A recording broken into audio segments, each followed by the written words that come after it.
Welcome to Inspire and Move, the show that inspires you to create, connect, and grow. I'm going to bring you meaningful conversations, aha moments, and all the motivation you need to up-level every part of your life. I'm Ali Aruda, founder of Inspire and Move, and your personal hype girl. I've gone from fashion school to celebrity stylist to corporate marketing to brick-and-mortar entrepreneurship with my husband, each time learning incredible lessons how to pivot, reimagine, and implement the steps to become successful. I'm passionate about inspiring others to live their best life, a life of joy. We have the power to design a life that we love, because life is too short not to. The best part is that you weren't meant to do this alone. If you feel like you are meant for more, let me ride shotgun with you, and together, let's get you to where you want to go.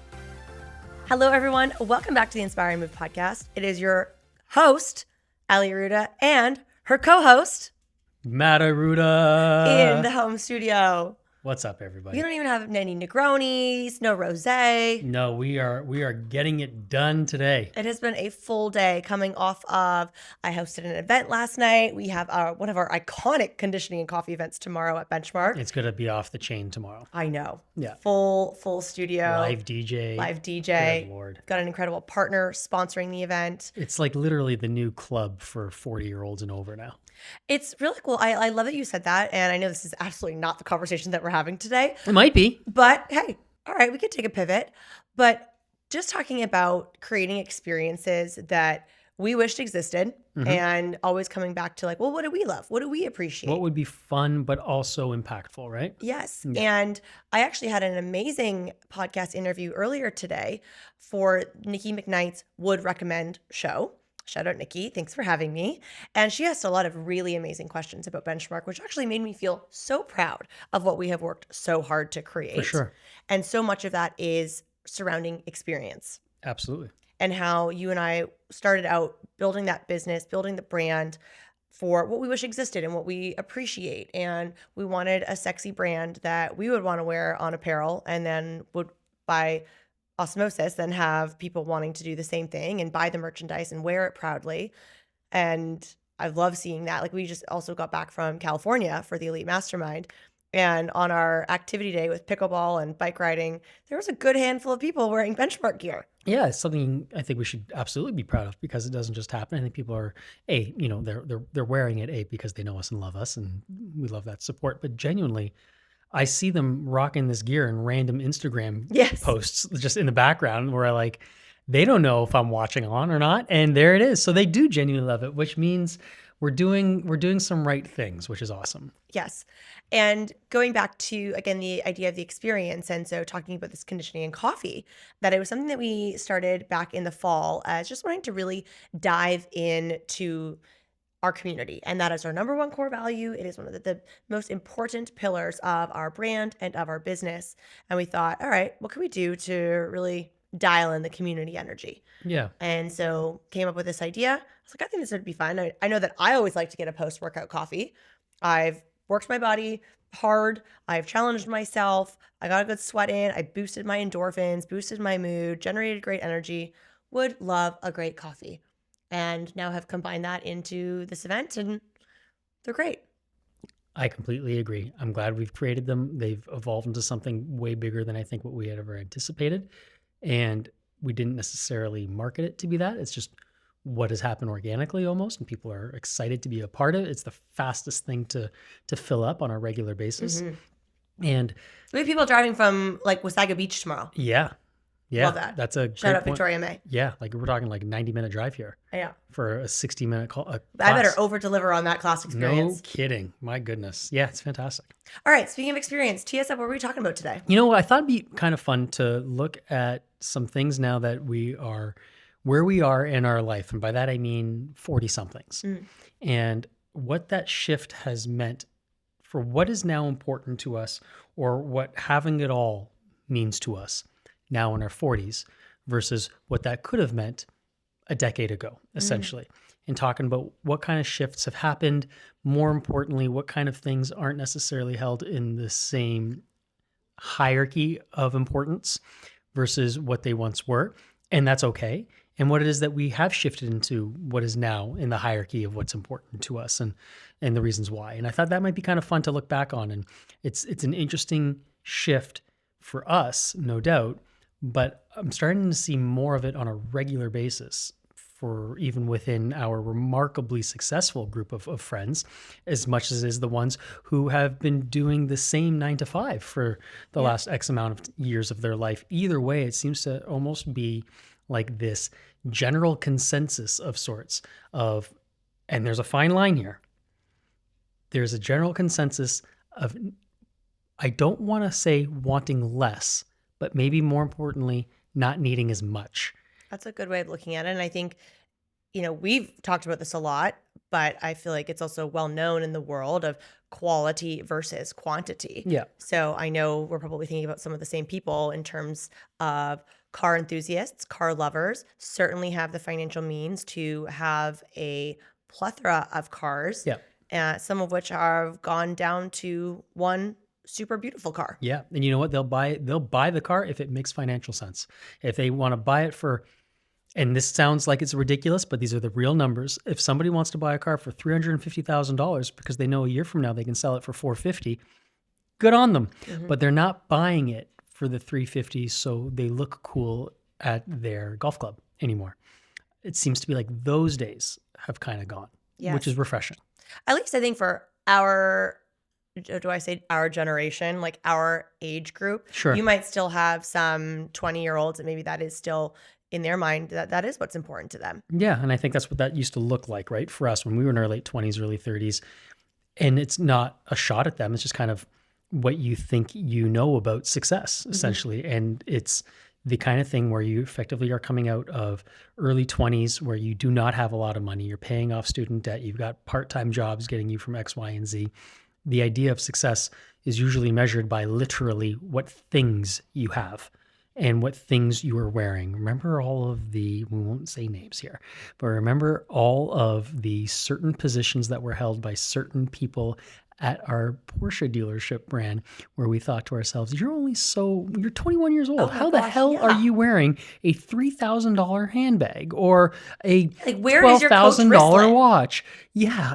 Just like no one wears Timex Indiglos anymore. Like Yeah. They skipped the Timex and the Coach wristlet series. yeah, that's what I mean. So that almost seemed to be like the first foray into what success looked like and whether or not you literally spent a month and a half's worth of pay on one item so that you could ball so hard when you go to the club next week or not. That's typically how it was measured. And I think we were all there for better or worse at one point or another. I'd say the vast majority of us were there with, that's where the level of importance laid. And I just don't necessarily see that being as much the case right now. But again, what I'll preface that by is let's not get this confused by the people that we have seen where they are choosing not to do the work and calling it a simple life that they want. There's a very, very gray area there between choosing not to work so that you can have a simple life versus specifically having the means to do it, but choosing not to. Oh my gosh, yes. Because I think that also they're probably coming from a mindset of having a very extensive investment portfolio that's not something that they're just going to flex at a dinner party Sure. or a networking group. It's something that is going to set themselves up for success in the future, whether they are, solo in their life journey right now, whether they have a family and children, all of a nice variety, but having those things. And I know these are conversations that you and I have regularly in terms of our investment portfolio and companies that we invest in from a startup standpoint versus real estate versus more traditional investing and what that means for us in our future. Yeah, and that's exactly it. It's our future, right? Like if we're not making the moves now, and if we haven't been earlier than this, I think the writing is on the wall that we will not be able to afford the life that we want. And you're going to get to a point where you are, and this is not what this podcast is about, but when you're talking about getting into retirement years or wanting to choose a version of what that retirement looks like, because I think, somebody like you or I, we're always going to choose to want to do something, always want to choose to want to work in some capacity. And that's because we are wanting to do it, not because we need to do it, because we chose not to do it earlier in our life. I'm just kind of going back to the whole like conditioning and coffee for a second, but just how like that's an experience that we've really enjoyed creating and we enjoy doing. And I think that even kind of on the topic of what we're actually discussing here, is how people have shifted in what they value. And Yeah. yes, on like this larger scale, from number of homes, types of homes, Yes. are you renting versus buying? Seeing a big shift there as Huge. well Yeah. when it comes to managing your own wealth, cars. But then I think even like how you are spending your time. So tomorrow we're going to have 34 people in our studio. I bet you there is at least 50% of us that used to go to a nightclub. And I can't believe I used to wait until 11 p.m. to then go out. I'm like basically in my REM sleep at that point All right. in my life now. Third cycle.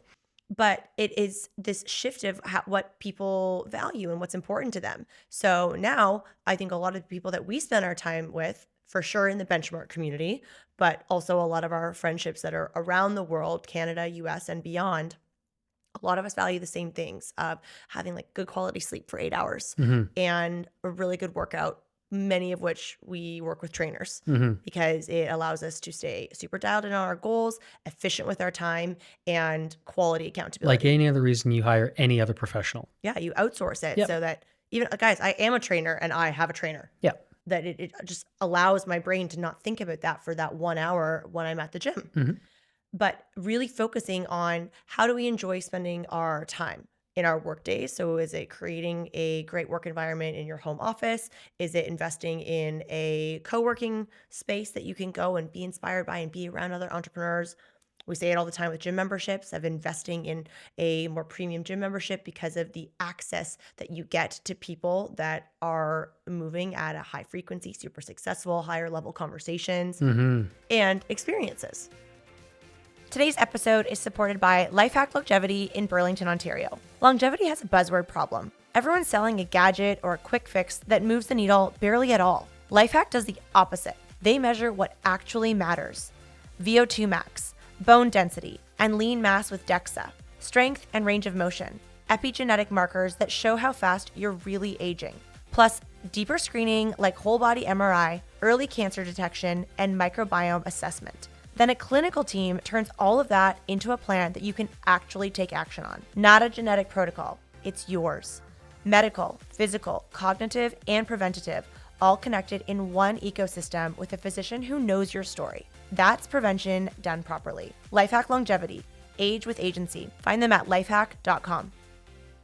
The shift that we've seen for people saying, I don't need the gold watches, and moving into saying, I've got the social membership to X, Y, or Z. Yeah. That seems to be the flex. That's the real flex now. It kind of is though, right? Like the idea of I've got the means to do all those other things that were once cool, but I am choosing to reinvest in my, well, quite frankly, health. Yeah. And that's the flex, right? Is to have the, and we say it all the time, the 40 is the new 30 and the 50 is the new 40, and not for everybody, it isn't. But if you took it seriously enough, and by that, touching on what you said, we're making sure that you are being cognizant of what you need for rest by choosing the right foods. Now more than ever, we know so much about what is a proper whole food and what is not. Just because it's on sale and green doesn't mean that it's the right thing for you. Totally. But we are more aware, our eyes are more wide open to the things that make us feel really great, as opposed to looking really great. And that seems to be the part that is carrying so much more weight versus what it used to be. So the shift for us has been there specifically. Yes, we have chosen to do things in our lives that have made things a little simplistic. We downsized homes. We went from at one point we had 3 cars. Now we have 1 car. And these are things that we have chosen to do. But outside of those things, where we have double down with greater investment is our own mental well-being, with anything and everything self-development based that we can be a part of. Certainly our own physical health. Yes, we own a gym, but even if we didn't, and when we didn't, we were there 5 days a week for what it's worth. And then we choose the right foods. Beyond that, we also intentionally choose who we want to be around, because now that's supporting the mental health component that's so important now more than ever, where you can look at 4 different screens within 10 feet of your head right now. And the comparison game is so real. So I'm having the right people, making sure that you are grounded, or kicking you back in when you're not feeling your best, and supporting you when that's all you need is somebody who can listen to you. This is the kind of portfolio that we're trying to build now versus, just having the things that you pull out of the closet every so often. It's like a different wealth portfolio, but spelt WELLTH. Ooh. Right? My dad jokes are rubbing off on you like a little too much, but that is fantastic. You should trademark that. Okay. Note to Wealth self. portfolio, WELLTH. Because there is Mic drop, y'all. boop, boop. But there is such a wealth of knowledge out there in terms of what can you do to live at your optimal state. And I just did an incredible interview with Dr. Arshad Hack, who's a friend and also the founder of Life Hack Longevity. Such a good man, such a smart man. And just a wonderful conversation about the different types of testing that we can do and what he does at his clinic for his patients, but just how we can collect the data. And we do have access to more data now more than ever. Yes, you do need to invest in a lot of it because it's not just something that you can measure on your Oura Ring or your Apple Watch. Wearable devices have come a long way. Yeah. Super smart and progressive and all of that, but still getting down to the nitty gritty of it, of testing things like your VO2 max test and things like that, really allow you to get those results, collect the data, and then figure out what it is that you want to prioritize. Yeah. So if it was going to the bar 2 nights a week, but you want to prioritize your health, those two things probably not in alignment. Mm-hmm. The idea of I can't afford it, I bet you could. Yes. What you're doing is you're not prioritizing it. We say this all the time also for we the see gym it all the memberships. time. And whether it's our gym or another one, look, Yeah. this doesn't need to be a commercial per se for Benchmark, although we do think it is absolutely one of the greatest spaces you can find yourself. But in saying that, if that isn't necessarily available to you, and there is another social club that allows you to feel good about yourself mentally and physically while simultaneously surrounding yourself with people who will elevate your professional game and then by extension your financial gain, then how can you afford not to make that decision? Mm-hmm. How could you intentionally choose a couple of rounds for you and your buddies at the bar that will cost what typically is the entire month at a space like ours? Yeah. It's wild. It's wild. I went to a baseball game on Saturday, and I was lucky enough to not have to pick up any of the rounds because of the company that I was with. However, How abundant. yes, however, Lord knows I have been to many baseball games where I'm there with 3-4 people. I'm not even talking a huge party, 3-4 people, and I'll go pick up a round of 4 or 5 drinks. And you better believe I do that twice over the course of a 3-hour game, 3 hours. If I pick up 2 rounds, it's more money than what it is for an entire month of intentional health and wellness at our space. So it's not an affordability component here. Choice. It is entirely what you choose as being your priority. And that is such a massive factor, I think, for a lot of things in life, whether it's you want to look at your professional advancement and what you're doing in your career. But in this conversation, it's very much personal and your daily operating system with your wellness habits. Yeah. Of how you are prioritizing them. And I know you and I were just walking home from Benchmark yesterday, and we were chatting a lot about the company that you keep and who you surround yourself with. And that is not a new topic for the Inspire and Move podcast, whether it was me by myself with guests, or certainly when you and I are recording together, of how we can see that. We've felt that ourselves, and we have made some hard decisions where necessary. Yeah. But we also are in a state right now where we're kind of observing that for people. Be like, oof, your vibe's shifting a little bit, and it is in alignment with who you're spending time with. Yeah, and we're not saying that it's necessarily a their fault thing, but it is absolutely, whether they want to or not, will unintentionally make it part of their own DNA, because how can they not when they are surrounded by so much of the same? And it goes the other way too, right? Like we're talking, okay, you are being brought down, which is what it is that we're talking about, but we've also seen and been a part of the ability to be pulled up by the right crew around you. So again, it's these choices that you make, and talking about, the idea of what it's like to have it all at this stage in our life. Well, again, in our 20s and our 30s, the group that I wanted to be a part of, that I thought had it all, were the ones that were making the choices to be out until 2 or 3 o'clock in the morning, and making some decisions therein that were questionable. And you look back on that, and don't get me wrong, I've got some great memories of those kinds of nights too, and we've got some awesome stories, and I still have some awesome friendships from some of those people as well. So, season, reason, lifetime type stuff, right? Yes. So I'll take it all with a grain of salt. However, at this stage in our life, where the weight has been shifted is in the things that will set us up for success, and more than just immediate success. We're talking long-term future success in the way of financial stability,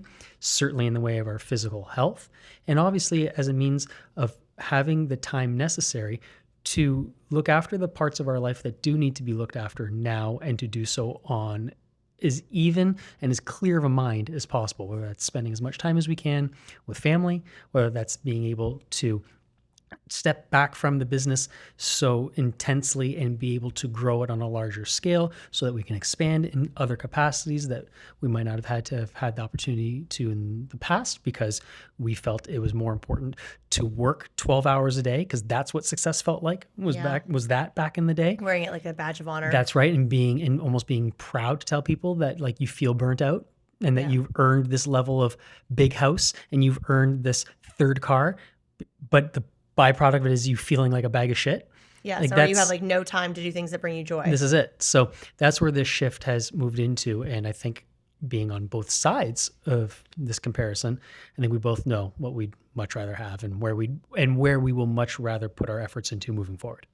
I think even to kind of like tie a bow on this a little bit, because I want to really relate to what you just said, that I think we've probably shared this on the show together before, but we really prioritize more time at home and going out less, not because we don't enjoy it, but because we're aware of like, all right, we're going to go out to dinner, easily $200 minimum, most likely more. And we create space for that, but we prioritize that more when we travel. Yeah. Because we are very privileged to travel, or, you know, prioritize travel experiences, a lot of which are around work, but we're so blessed to have the opportunity to do that together, first of all, but also work gets to be so fun when they're the trips that we go on. So that's more so when we prioritize those dinners out and cocktails out. And you're such a great cook that in this way, we're like, we can stay on track with our nutrition goals and our health goals and wake up feeling good and not having tummy aches or feeling crazy bloated. Yeah, like if we're gonna go spend, $200-$300 and sometimes more, but $200-$300, and I don't know what oils you've used, and I don't know what any ingredients, quite frankly. I only see your high-level marketed description of what your type of olive oil.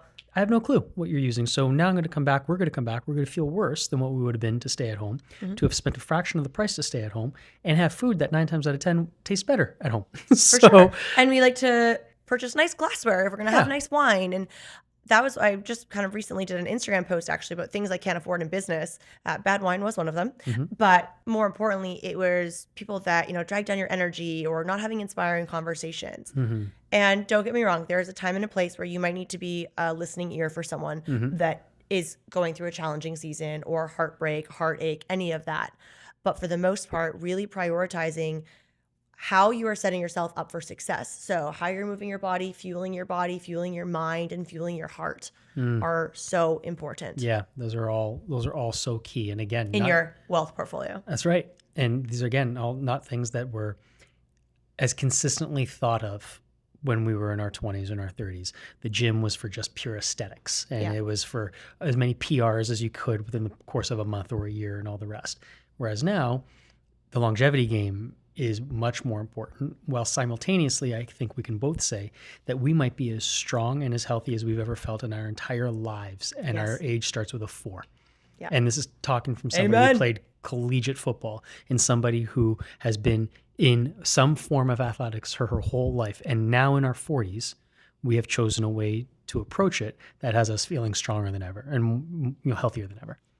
I think if anything, guys, what you can extract from this episode is please use it as inspiration to audit your life and your wealth portfolio, spelt WELLTH, and how you are really pouring into that so that you can perform at your optimal level of self, whether it's in your business, in your relationships, and in your life. Well, this was a ton of fun. I'm glad we were able to get this off of our chest and be able to share what has been so monumentally different for us over the course of the last few years, really the last decade or so, and share the reasons why.